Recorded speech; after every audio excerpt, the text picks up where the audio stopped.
आप सभी को मैं निशा उपाध्याय यहीं से प्रणाम करती हूँ। और आज का मंच जागरण का मंच है, सो ये सब चीज़ देखते हुए आप सभी को देवी मैया की असीम कृपा आप सभी पे बने। साथ ही साथ बहुत बहुत शुक्रिया हम सबके अभिभावक आदरणीय रमेश भैया और सुधीर भैया को कि जिनके माध्यम से हम यहाँ पे उपस्थित हुए हैं। सभी कलाकार मंच पे हैं, सबको एक एक गाने का मौका मिल जाए वही बहुत है। टाइम काफ़ी कम है, ज़्यादा ना बोलती हूँ मैं ये गाने आप सबके बीच में, उसके बाद से फिर काफ़ी कलाकार आप सबके बीच। एक भक्त बड़ी प्यार से मैया से कहता है कि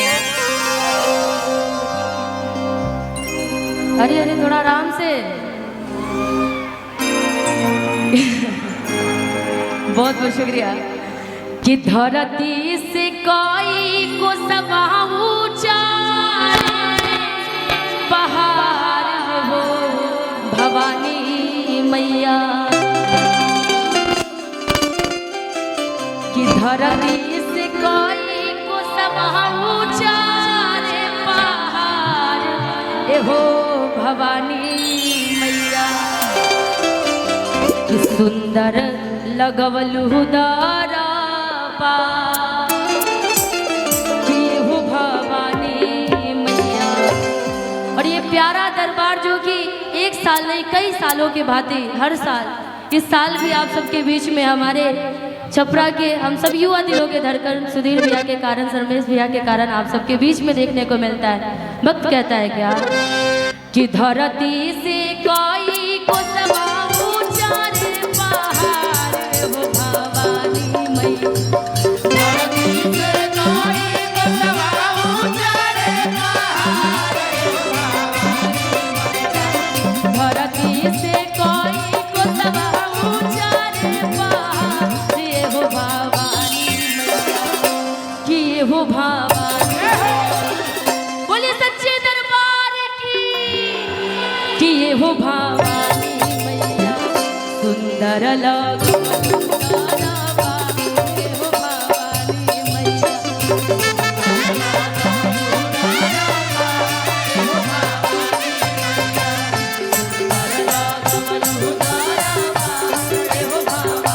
मैया।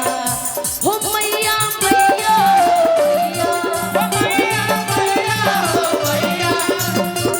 हमारा बेरिया कहाँ मदेरिया हो मैया। मैया हो हमारा बेरिया कहाँ मदेरिया हो मैया।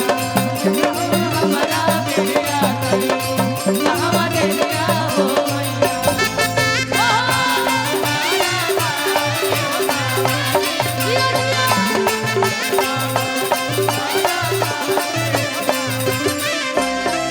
केहू जगदम्बा कहे केहू तेरा वाली।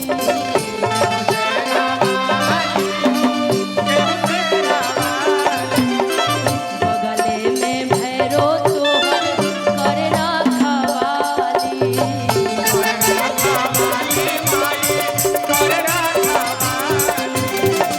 केहू जगदम्बा कहे केहू तेरा वाली।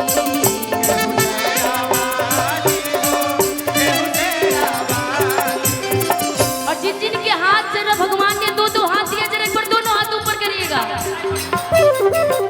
जिनके पास दो हाथ है जरा दोनों हाथ ऊपर करके। जिनके पास दोनों हाथ नहीं, भगवान ना करे फिर दोबारा ना मिले। एक बार दोनों हाथ उठाइए पूरा पूरा। बोलिए सच्चे दरबार की, अपने अपने माता पिता की।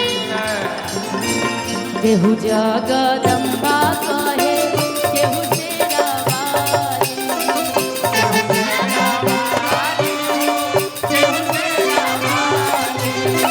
बगले में भैरो तोहर करे रखवाली।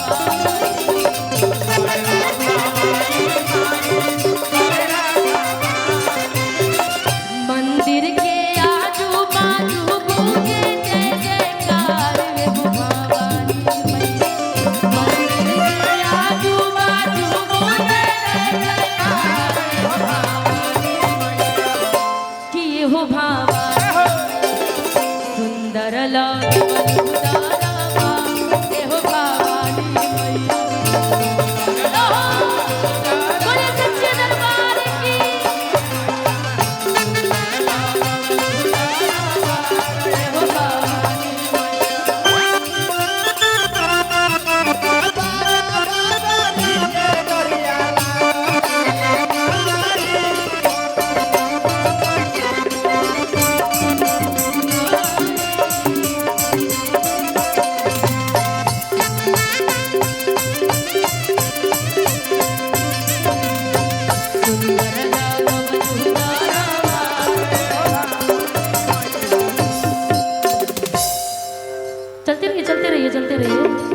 हमारे बीच में दुर्गा मैया की अवतार हमारी यामिनी सिंह जी भी आज बाकी अब दुर्गा माता लग रही है।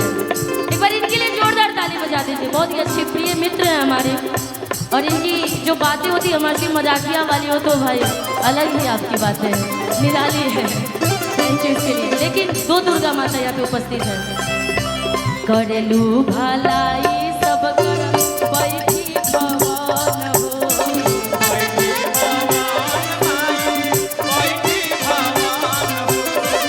राजा फकीर सभे करे दरसन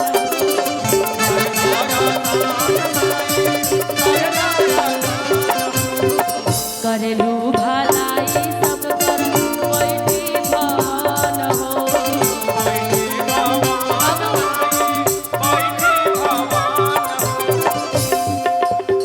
थोड़ा सा हम चाहेंगे आस्था जी और शिल्पी रखवानी जी और हमारे यामिनी जी कि छोटी सी बउआ को नचाना है।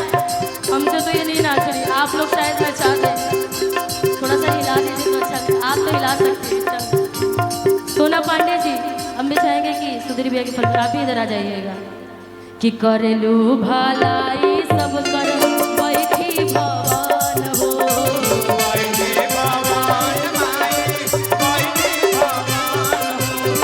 राजा फकीर सभे करे दरसन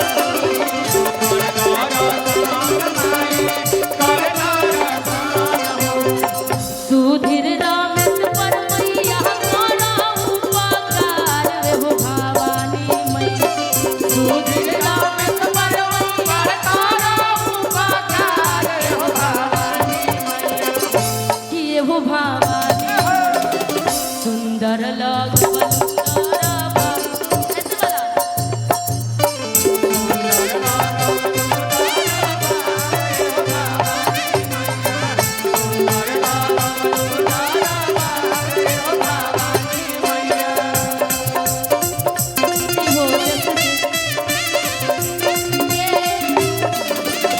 तारा ऐसे वाला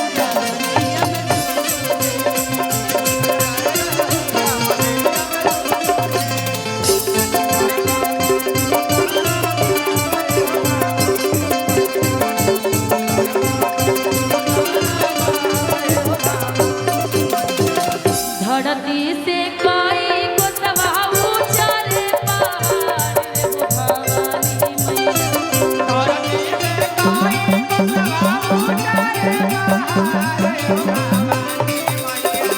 धरती से कोई को सवाऊ चले पहाड़ हो भवानी मैया कि हो भवानी मैया सुंदर लगवल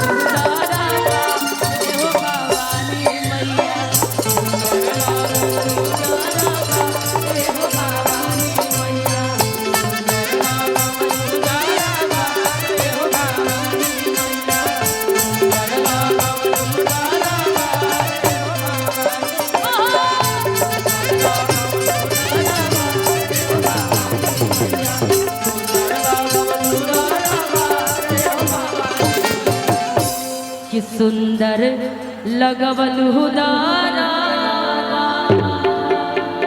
कि हो भवानी मैया। आपके चाहने वाले आप लोग के देखिए भाई कितने ज्यादा लोग हैं ना जी।